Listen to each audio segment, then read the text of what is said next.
Lahat yan legit ha. Dito yan sa brand Alsok. Ganda niyan dito sa Kalidia. So ito 229. Ganda. Yun o. Tapos nandun yung mga tsinelas nila, mga Adidas.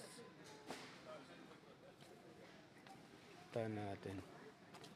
So bali dito pa tayo sa bandang Skechers. Napakaraming Skechers eh.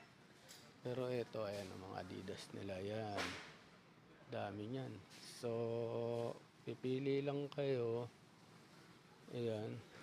Samba meron sila 179 lang. Alam niyo ba kung magkano to? Ang Samba isang price na ito talaga is mga 13,000 eh. Kung hindi ako nagkakamali. Kaya sa mga mahilig sa sapatos dyan, comment lang kayo.